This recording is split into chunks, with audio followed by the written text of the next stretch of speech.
En avril 2003, la main de fer qui avait autrefois régné sur l'Irak perdit enfin sa prise.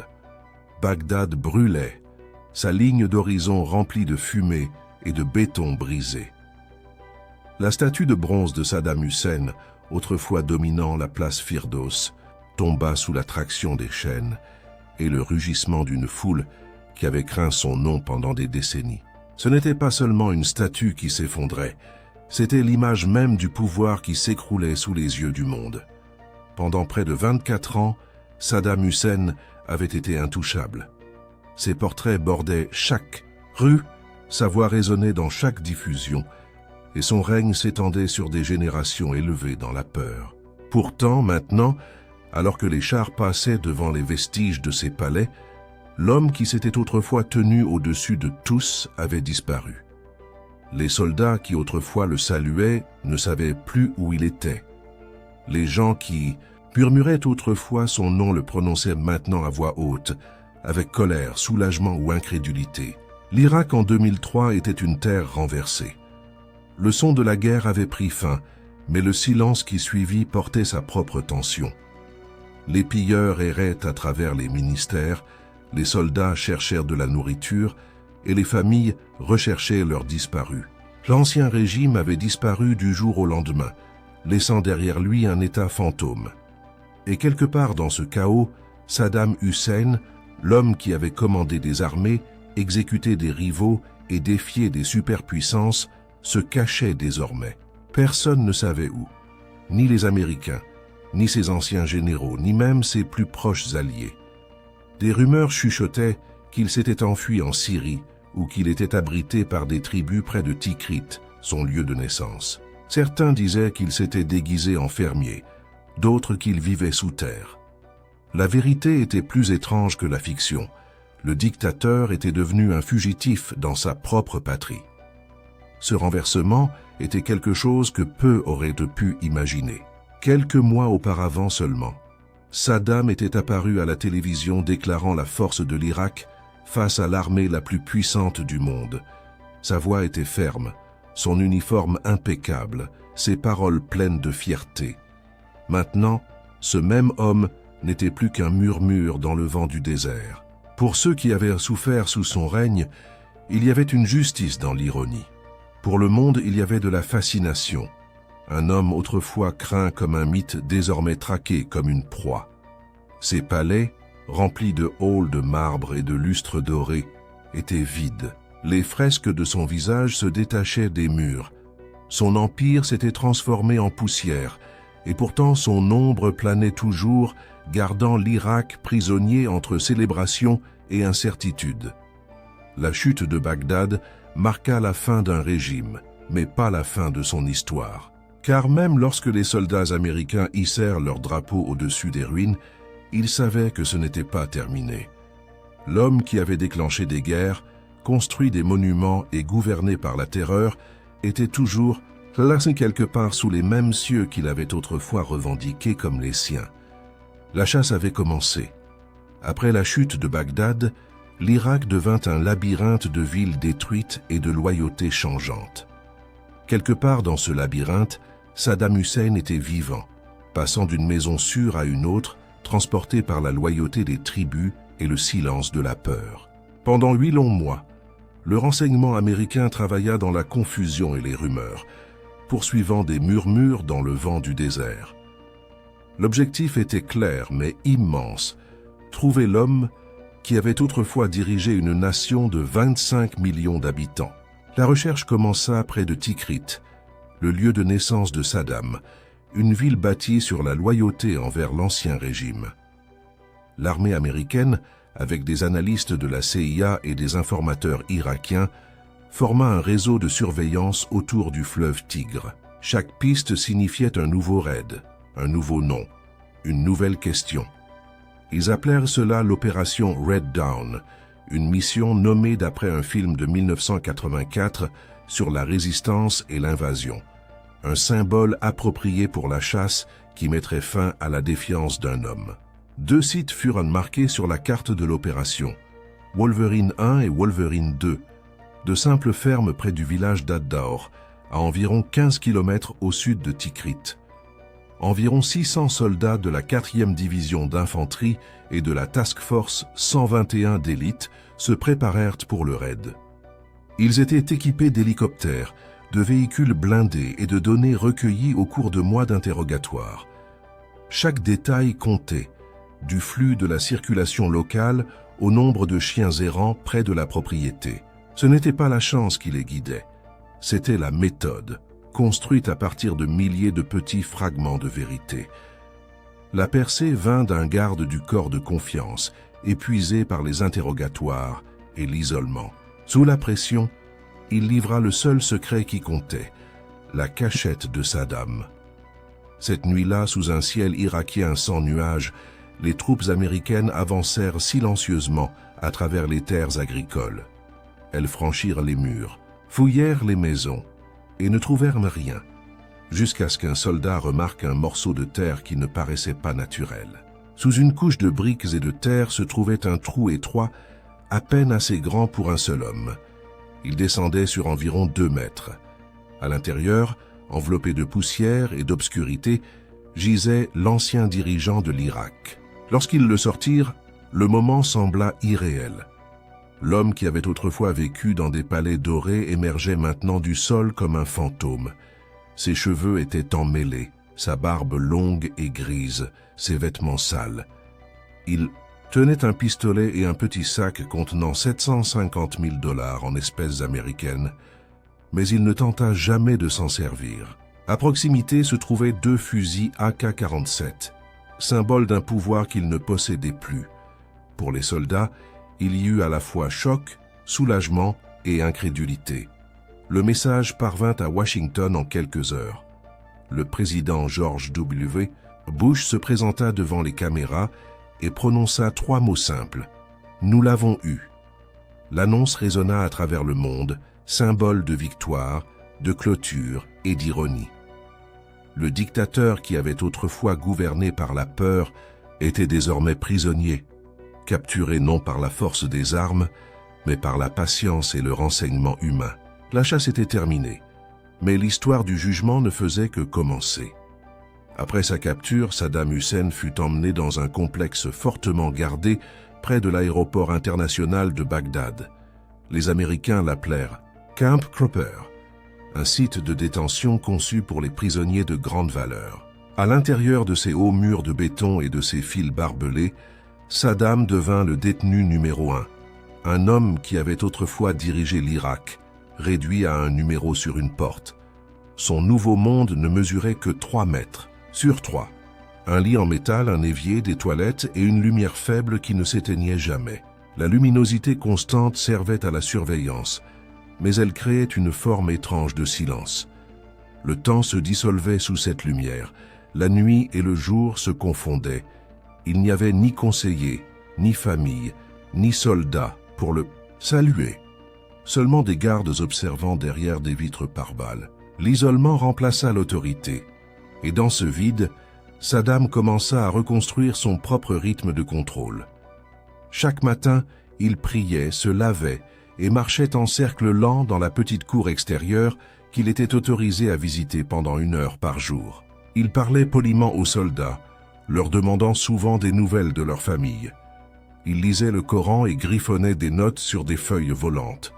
Certaines de ces lettres étaient adressées à ses filles vivant en Jordanie, des messages calmes et nostalgiques d'un père qui refusait de paraître vaincu. Il les signait encore, président Saddam Hussein. Pour l'armée américaine, il était à la fois prisonnier et sujet d'étude. Ses interrogatoires étaient menés avec précaution, dirigés par l'agent spécial du FBI George Pirot, un arabophone choisi pour instaurer la confiance au fil du temps. Pirot rendait visite à Saddam chaque jour, restant souvent des heures en conversation silencieuse. Il n'y avait ni lumière vive ni menace. À la place, il y avait la patience, un duel psychologique fondé sur le respect et le contrôle subtil. Saddam, même enchaîné, se comportait comme un homme d'État. Il corrigeait la formulation de Pirot, expliquait ses décisions comme des actes de nécessité et insistait sur le fait que l'histoire le verrait comme le défenseur de l'Irak. Lorsqu'on l'interrogeait sur les atrocités, il niait toute implication directe, affirmant que ses subordonnés avaient agi sans ordre. Pourtant, sa mémoire restait vive, son ton calme, son ego intact. Pour ceux qui l'observaient, il semblait encore jouer le rôle de dirigeant, même à l'intérieur des murs de sa cellule. À l'extérieur de la prison, l'Irak reconstruisait un gouvernement à partir des cendres. Le 28 juin 2004, la souveraineté légale sur Saddam fut officiellement transférée au gouvernement intérimaire irakien, sous le Premier ministre Iyad Allaoui. Les Américains continuaient à le garder, craignant des tentatives d'assassinat venant aussi bien d'ennemis que de fidèles, mais symboliquement, le pouvoir avait encore changé de main. Le dictateur n'était plus le maître de l'Irak. Il en était désormais le prisonnier le plus important. Dans ces murs nus, la transformation d'un dirigeant en captif atteignit son sommet silencieux. Camp Cropper devint le miroir de l'héritage de Saddam, le contrôle bâti sur l'isolement, la fierté enveloppée dans le déni, et un homme confronté aux limites de son propre pouvoir. Son destin allait bientôt passer de la cellule au tribunal, où l'histoire et non les soldats décideraient de qui il était réellement. Lorsque le procès de Saddam Hussein commença le 19 octobre 2005, l'Irak retint son souffle. La salle d'audience, située à l'intérieur de la zone verte de Bagdad, était petite sans fenêtres et entourée de soldats. Des caméras tapissaient les murs. Des millions de personnes regardaient à travers des écrans de télévision vacillants l'homme qui avait autrefois régné par la peur, debout maintenant dans une cage en bois entouré de gardes. L'atmosphère était tendue, à la fois tribunal et théâtre. Le tribunal spécial irakien inculpa Saddam et 7 de ses plus proches collaborateurs pour le massacre de Dujaï en 1982. L'affaire était simple sur le papier, mais lourde d'histoire. Après une tentative d'assassinat lors de sa visite dans la petite ville chiite de Dujaï, Saddam avait ordonné des arrestations massives, des exécutions et la destruction de terres agricoles. 148 hommes et garçons furent exécutés, beaucoup sans procès. Des familles entières disparurent dans des prisons comme Abu Ghraib. Pendant des décennies, les survivants avaient porté leur chagrin en silence. Désormais, leurs voix remplissèrent la salle. Les témoins se présentèrent un par un, certains tremblants, d'autres inébranlables. Ils parlèrent de torture, de fils disparus et des signatures froides qui avaient scellé leur destin. Des signatures portant le nom de Saddam. Le tribunal présenta des documents avec ses marques d'approbation, nettes et indéniables. Pourtant, lorsqu'il fut confronté à ces preuves, Saddam resta défiant. Il éleva la voix, pointa les juges du doigt et déclara « Ce tribunal est illégitime. Je suis toujours le président de l'Irak. » Sa confiance ne s'était pas éteinte avec sa puissance. Chaque séance devint une bataille entre justice et ego. Il interrompait les témoins, faisait la leçon aux procureurs et citait même le Coran pour justifier ses actes. Pour ses partisans qui regardèrent de loin, il paraissait fort, invaincu. Pour ses ennemis, il apparaissait comme un homme toujours enfermé dans son illusion d'autorité. Les juges eurent du mal à maintenir l'ordre. L'un après l'autre, ils furent confrontés à des menaces, des pressions publiques et des interférences politiques. Rizgar Mohamed Amin, le premier juge en chef, démissionna au début de 2006 après des semaines de tension. Son remplaçant, Raouf Abdelrahman, imposa une discipline stricte mais ne put apaiser le tumulte moral de la salle. Des observateurs internationaux, dont Amnesty International et Human Rights Watch, remirent en question l'équité du procès, trop public, trop émotionnel, trop proche de la vengeance. Mais pour l'Irak, ce n'était pas seulement un processus juridique, c'était une exorcisation de la peur. Alors que le procès s'étirait sur des mois de témoignages, le comportement de Saddam oscillait entre la fureur et le calme. Il souriait lorsque les témoins pleuraient. Il saluait la foule comme s'il donnait encore des ordres. Son demi-frère Barzan al-Tikriti lança des insultes depuis le banc des accusés, tandis que d'autres défendaient l'idée que le tribunal n'était qu'un spectacle américain. Pourtant, au milieu du chaos, les preuves demeuraient solides. Des documents, des ordres et des noms liant directement Saddam au massacre. Le 5 novembre 2006, après un an d'arguments et d'accusations, le verdict fut prononcé. Saddam Hussein fut reconnu coupable de crimes contre l'humanité et condamné à mort par pendaison. La salle tomba dans le silence, à l'exception de sa voix. Il leva le poing et cria « Vive l'Irak !» À bas les envahisseurs. Pour certains, c'était de la défiance. Pour d'autres, du déni. Pour tous ceux qui regardaient, c'était l'histoire tournant sa dernière page sur le dictateur. La nuit du 29 décembre 2006 était calme à l'intérieur de Camp Cropper. L'air ne portait aucun son, sauf le bourdonnement des lampes fluorescentes et le léger frottement des bottes dans le couloir. Saddam Hussein, alors âgé de 69 ans, était assis sur le bord de son lit en métal, un carnet à la main. On lui avait annoncé que son appel avait été rejeté et que la sentence serait exécutée dans les heures à venir. L'homme qui avait autrefois parlé à des millions ne s'adressait plus qu'à lui-même, récitant à voix basse des versets du Coran.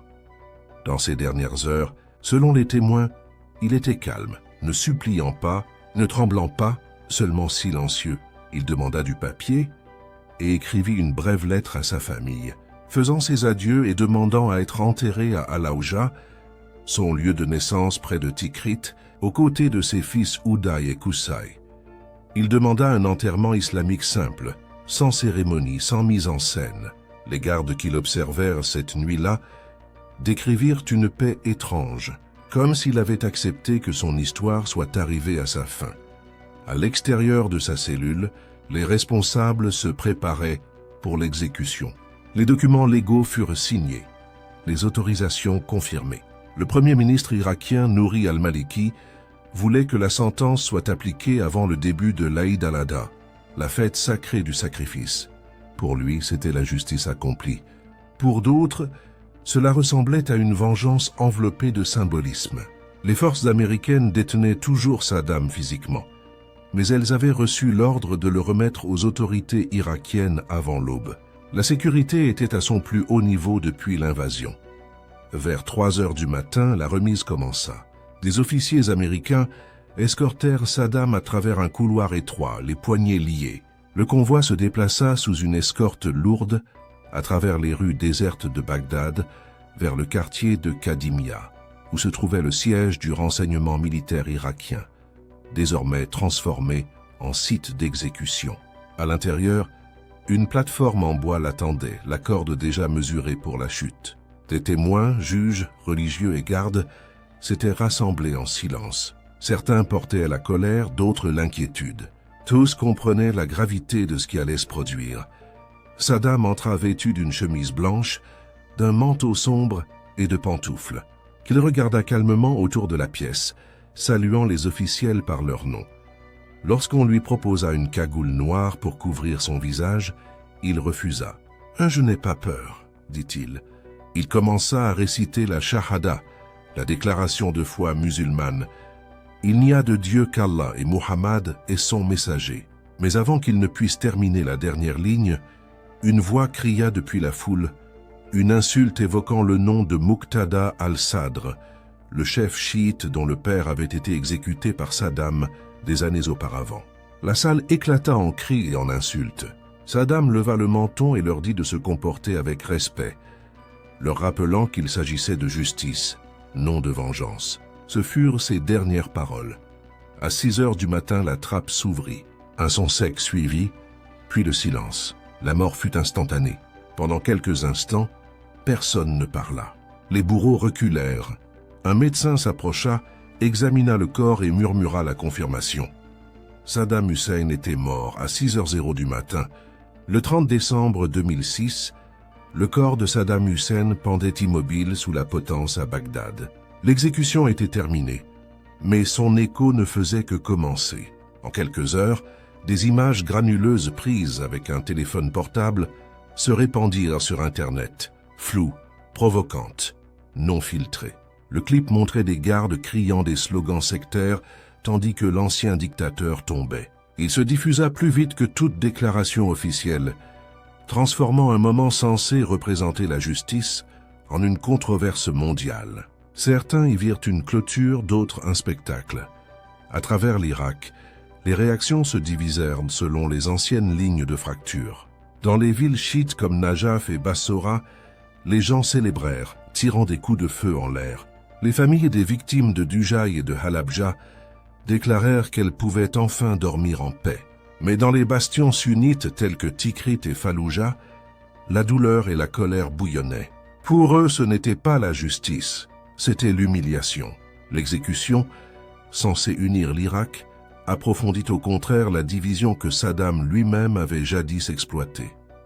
Sur la scène internationale, le monde observa avec des sentiments mêlés.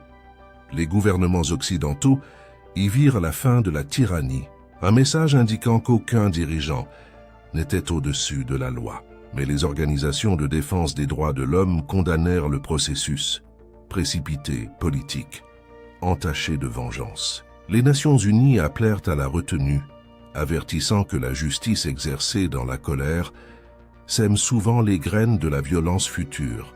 Même dans les nations arabes autrefois alliées de l'Irak, le ton demeurait incertain. Elles voyaient dans la chute de Saddam à la fois la punition d'un tyran et la fragilité de tout régime fondé sur la peur. À Bagdad, le nouveau gouvernement annonça que l'ordre avait été rétabli. Mais dans les rues, l'ordre paraissait n'être qu'une rumeur. En quelques mois, les meurtres sectaires augmentèrent brusquement. Les milices sunnites et chiites se disputèrent le pouvoir. Des quartiers furent vidés du jour au lendemain et les bombes visaient marchés et mosquées. Les prisons que Saddam avait autrefois remplies de ses ennemis débordaient à nouveau, mais avec d'autres noms, d'autres visages. L'Irak avait éliminé son dictateur, mais non son chaos. En 2007, la violence échappa à tout contrôle. Al-Qaïda en Irak se renforça dans le vide laissé par le régime, attirant des combattants de toute la région. Ce mouvement allait bientôt évoluer vers quelque chose de bien plus sombre, l'État islamique, Daesh. Les drapeaux noirs, jadis impensables, commencèrent à flotter dans les mêmes rues où le portrait de Saddam s'élevait autrefois. La guerre commencée avec sa chute se poursuivit sous un nouveau nom, alimenté par la vengeance, le pouvoir et la peur. Des années plus tard, les historiens débattent encore de la signification de sa mort. Était-ce le triomphe de la justice ou l'échec de la clémence? Son exécution mit fin au règne d'un homme, mais non à la violence née de celui-ci. La corde de Saddam rompit une vie, mais pas le cycle. L'Irak demeura un pays hanté par les fantômes de sa propre histoire, où chaque victoire portait le goût de la perte. En fin de compte, l'histoire de Saddam devint moins celle d'un homme que celle de l'écho qu'il laissa derrière lui. Le dictateur avait disparu, mais son ombre persistait dans chaque lutte pour le pouvoir, chaque cri de vengeance, chaque silence après les explosions. Quand un dictateur tombe, la paix ne suit pas. Seul le silence attend, attendant de parler à nouveau.